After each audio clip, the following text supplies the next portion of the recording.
this is Lisa from Mobile Tech Review, and today we're going to look at Nokia's first fabulous phablet. This is the Lumia 1520, a 6-inch Windows 8 smartphone.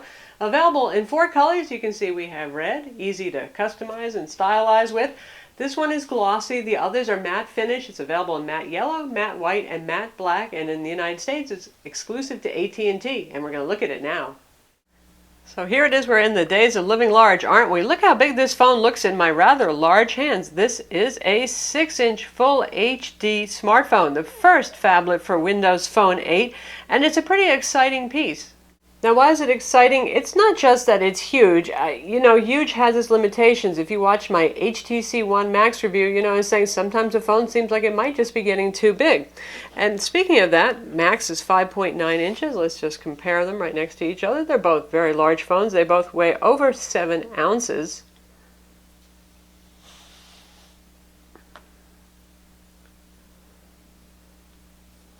Definitely bigger than the Samsung Galaxy Note 3, which we'll compare right now for you too.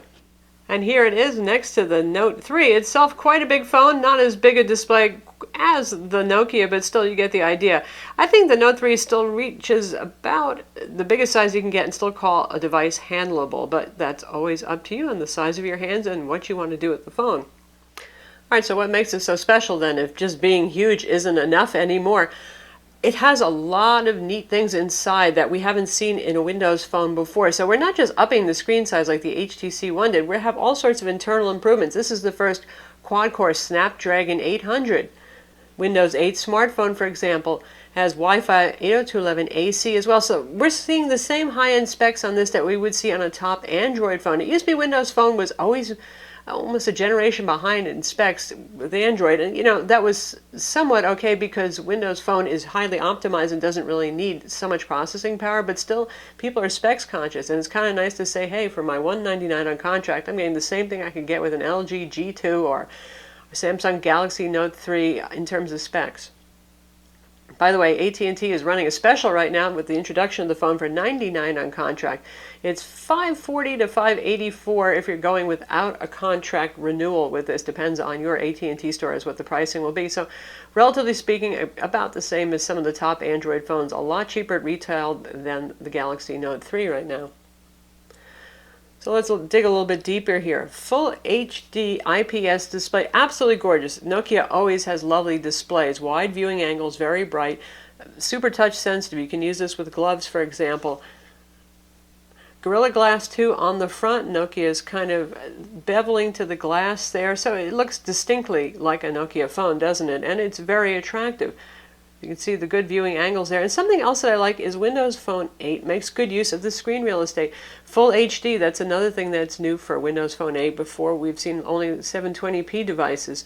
And you can see we got more live tiles. Now, they're not messing up the UI in the process. That's something I like. The tiles are actually the same size that it would be on something like the Nokia Lumia 1020, but since you've got more space, we can fit in more rows of tiles. Starts to look a little bit sort of like a Windows 8 tablet or Ultrabook, doesn't it? In a way, you start to feel, well, I can be more productive with this right away.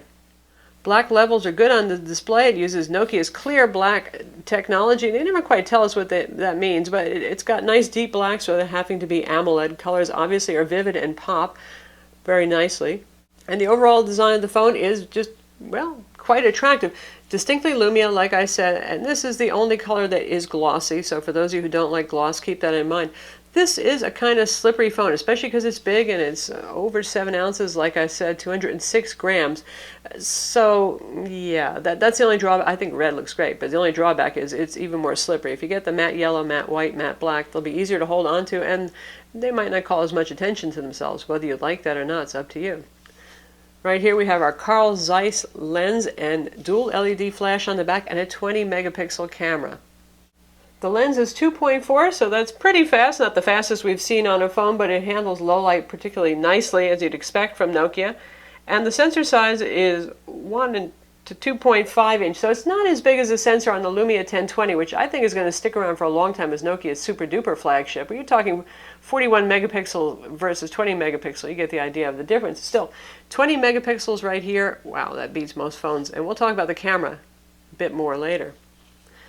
On the side here, You can see that we have two little doors with the little paperclip pokey tool kind of thing required. One of these is your Nano SIM card slot. Nokia has been using Nano SIMs, the same as the iPhone. Very, very teeny, almost ironic in the device this big, but it's going to be a Nano SIM for this. And yay, we have a micro SD card slot compatible with SDXC high capacity cards. So that's good. It used to be with Windows Phone, you really didn't see much in the way of expandable storage. You do get that here. And that's a good thing because our friends at AT&T decided to make two changes from the international version. 16 gigs of internal storage versus 32. So you want a place you can save all those great photos and videos that you shoot and all of your media files. Programs you'll still install on internal storage, but that gives you enough breathing room. And they got rid of the Qi wireless charging, the folks at AT&T. Real bummer there. I love Qi wireless charging, and that's because AT&T decided to get in bed with the PMA, and that's the Power Matters Alliance. And just because you decide that you like one wireless charging standard over another, I don't see why they had to have Nokia completely whack it, but they did. So you're going to actually have to buy an accessory wireless charging back PMA standard instead of the more common Qi if you want to do wireless charging with this. I suspect nobody's going to use wireless charging here in the US as a result with this phone. What a shame. Speaker is down here. Micro USB port here for copying stuff to and from your phone. And on the side, the usual lovely ceramic style buttons. We have our volume controls right here. We have our power wake button, and we have a dedicated camera button, standard feature for Windows Phone. Up top is our headphone jack. It's a pretty slim phone overall. Nokia's like that kind of chunky design, but this one has a nice slim look to it. Granted, it's relative to the width and height, so it's going to look a little slimmer with something this big. On the front here, we have 1.2 megapixel camera for video chat. It can shoot video, it can take photos. f2.4 aperture also, so pretty wide aperture for a front-facing camera. Certainly adequate for Skype, a product that Microsoft now owns and runs just fine on Windows Phone. Teeny bit of AT&T branding up here, and the usual home, search, and back buttons that we have for Windows Phone. The phone has 2 gigs of RAM, again Wi-Fi 802.11 AC dual band, Bluetooth 4.0, and NFC as well. So quite a full-featured phone if you're looking for a phablet, and again, pretty reasonable price, especially at introductory $99 price tag, and even off-contract, not such a bad price. This is polycarbonate, your typical Nokia kind of finish. And as to the phone size, I leave that to you. I think this is going for people who kind of want a tablet first and a phone second. Obviously, this is 6 inches.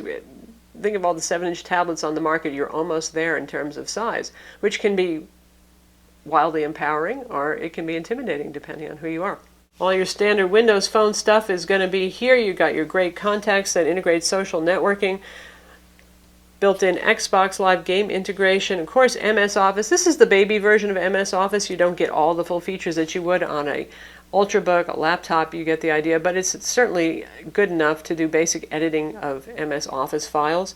Full email client on board, obviously supports Exchange pretty nicely, supports Google Mail as IMAP Idle, and you can sync your calendars and your contacts to Google using CalDave and CardDave as well.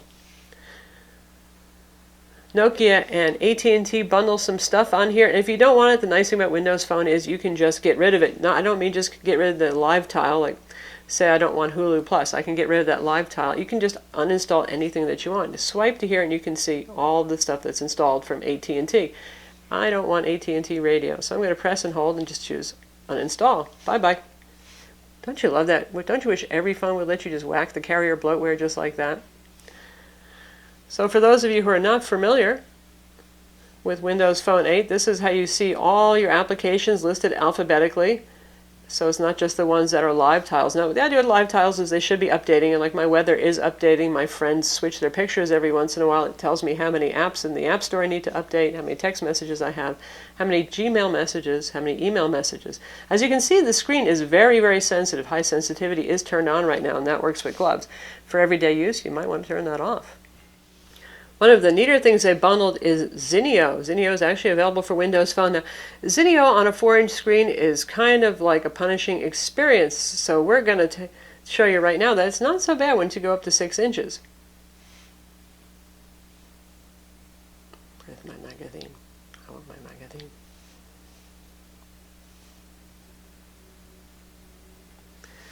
So here we've got Automobile Magazine, which just happens to color coordinate perfectly with the phone for this month's issue. And you can use it in portrait or in landscape modes, and you can pinch and you can zoom, because obviously some text is going to be small.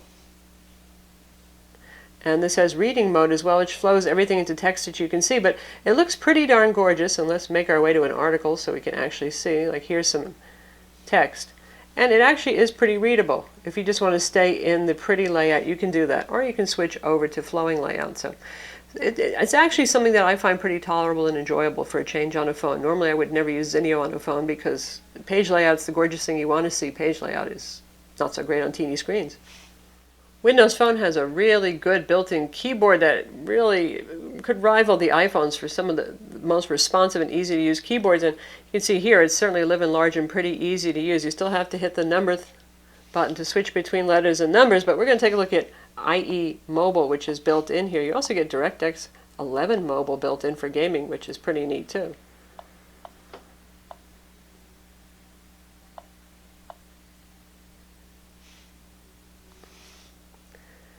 And we're loading that over AT&T's LTE 4G network. So you can see that you actually get a livable amount of space here. That's the whole idea with the phablet. I don't need to zoom in to read any of that stuff. Lays out fine. And this is the desktop site, so quite nice. Supports HTML video playback, HTML5 that is. And we'll check out our video review of the Nokia Lumia 2520, the 10-inch Windows RT tablet that came out on the same day as this phone.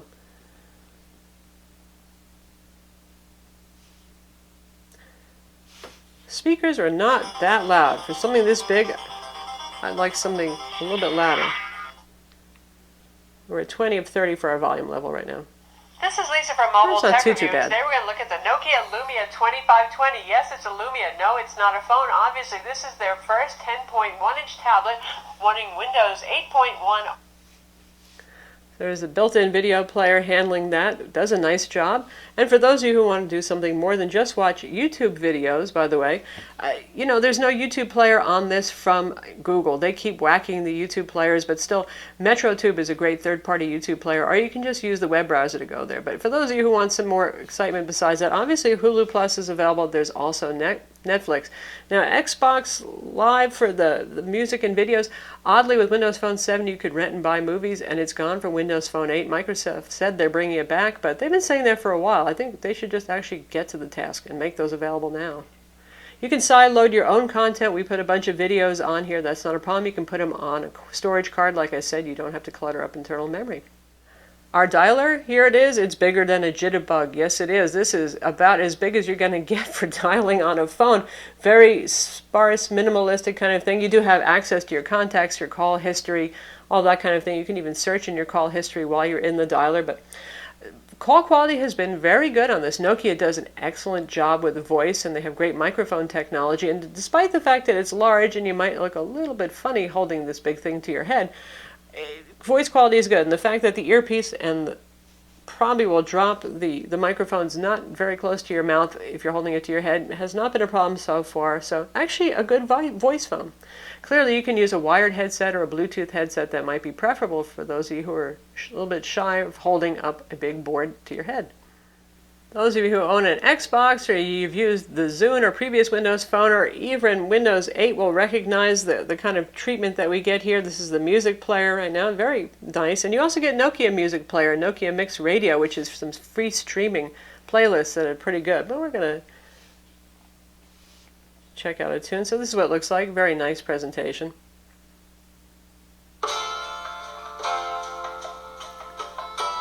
For a mono speaker, not too bad sounding either.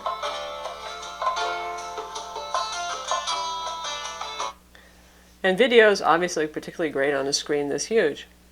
So how about the camera, right? 20 megapixel camera, pretty exciting. Out of the box, this had Nokia Pro Cam, and those of you who are familiar with the Nokia Lumia 1020 know that that's Nokia as well. Fancy dancy camera application. That's getting replaced by something called Nokia Camera. When you do updates in the Windows Store, you'll get it. And as they warn you, don't worry, you're not going to lose features this time. It's going to have everything it did before, but it adds a couple of neat things. Some of them requiring the Nokia Black firmware that's on here.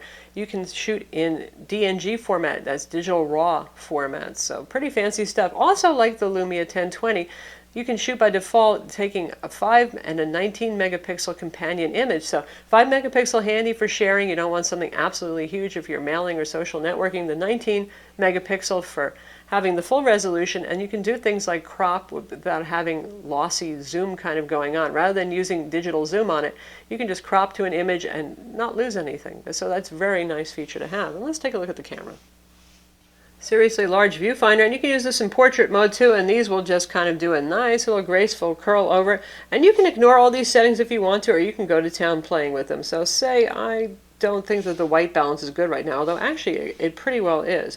They all use a circular interface, so I can choose between them, and there's labels so it tells you what they are, so you can figure it out. But in this case, it's actually doing a good job. You can control your flash, on, off, auto, your ISO,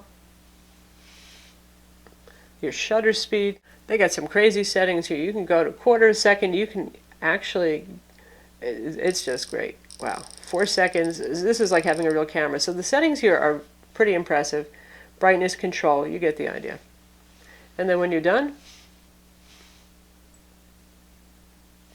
tap to focus wherever you want, take a picture. Now the one thing about this is that it's just like the Lumia 1020 in the fact that it does not capture things very quickly. I would love to see them come out with an update that lets it capture and save those photos faster. If you want to switch to video mode, you can shoot 1080p video. Tap there to see all of your settings. Audio on and off, white balance. Where you're focusing to, that's pretty neat to have for video. You can set it to infinity, manual, auto. We're going to leave it at manual because we know best where we want it to focus. Just tap to focus and it's that easy, and you can start recording video. Makes a little sound. You get a usual timer over here. You get the idea.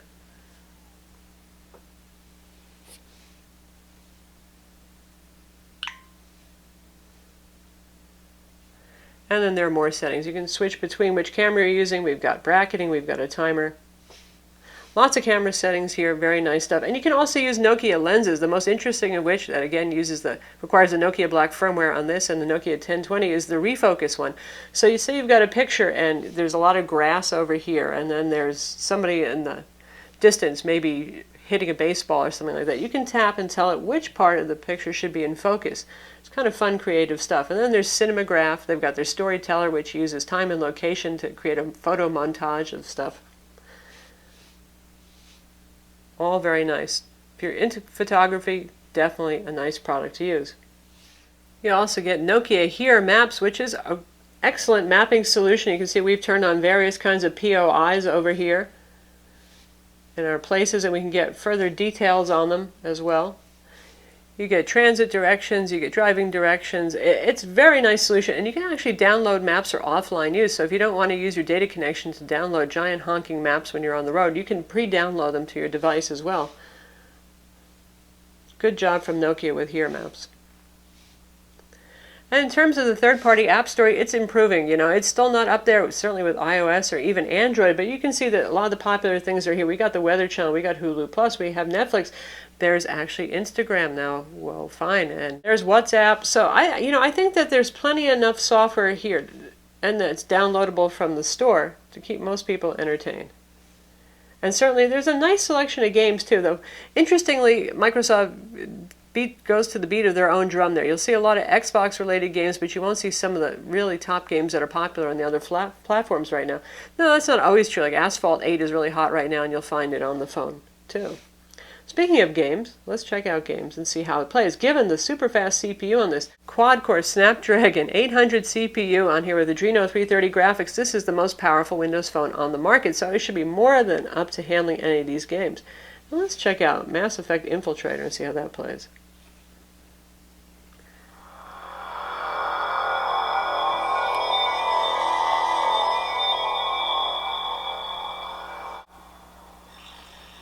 And like many games and even some apps on the Windows Store, this is a try before you buy, so you can give the game a try and see if it's good or if it stinks.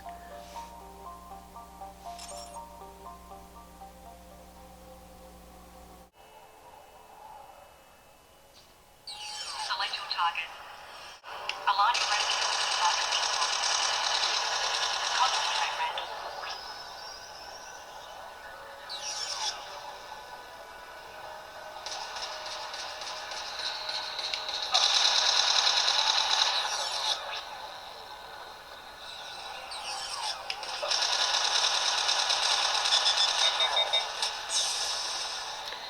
Game plays well. It looks great, certainly.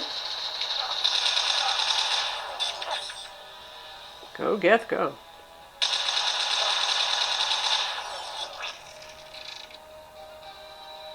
If you're into gaming, the giant screen, the fast CPU, and graphics chip in this are really going to be a great choice.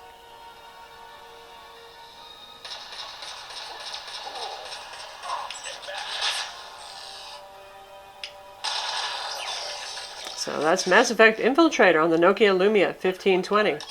So how about battery life? That's another good thing about phablets. They're big things and they have room for big batteries. Granted, they're driving a bigger display, but generally the CPU and the resolution can be just as much of a power drain, and obviously LTE as well, and your fast Wi-Fi connection. Then we have 3,400 milliamp battery sealed inside. Clearly there's no way to take this guy apart. And Nokia has some pretty bold claims for battery life. 24 hours of 3G talk time, 95 hours of music playback time, 10.8 hours of video playback time, and 11 hours of Wi-Fi network web browsing. So far, I can tell you, I've just found it hard to kill this. I've been using it like crazy, taking pictures, shooting videos, playing games, using it for productivity, and it's gone on for 2 days now before I had to plug it in. In terms of actual screen on time, I think Nokia is pretty much on target there. If you're using auto brightness and not driving it at mega brightness, which you don't really need to because it is a bright display, you should really be able to get, I think, 10 to 11 hours of screen on time with this. Now, obviously, if you're using something like the GPS, if you're playing games the whole time or streaming HD video, you will shorten your battery life. But in a mix of average use that includes calls, email, web browsing, playing some music, all those things tossed in with some HD video playback and streaming, you should be able to get 10 hours of screen on time, or a little bit more. Very good. When the phone is sleeping, it actually can show you status, things like your email and your text messages and the time. And Motorola didn't think of it first. We got this tap to wake it up, so you can double tap it to wake it up, but not unlock it. You still have to slide to unlock it yourself. Pixel density is very high, 368 ppi. This is a very sharp display. Certainly lovely. And that gets to who's this phone for, and why am I excited by it? Well, like I said, there's a lot of things that are significant jumps for Windows Phone 8 here. It's not just about the screen size. I still think 6 inches is kind of on the large size for me, maybe. But first Snapdragon 800 quad-core, first full HD 1080p smartphone here. It's got all the specs to compete with all the other big boys. So it's a pretty exciting product. If you're into Windows Phone, this is the only one that has these kind of specs right now. I'm sure in the months to come we'll see more, and with smaller screen sizes for those of you who say 6 inches is just too much for me. Oh, and don't forget that 20 megapixel camera too, which certainly is above the fray. Not going to beat the Nokia Lumia 1020, but otherwise, yes, one of the best cameras on the market. So that's the Nokia Lumia 1520. It's available now, again, exclusive to AT&T in the United States. Overseas, it'll be available with several different carriers. For a first Windows 8 phablet or a supersized phone, it's definitely an exciting piece. I'm Lisa from Mobile Tech Review. Be sure to visit our website for the full review, and don't forget to subscribe to our YouTube channel.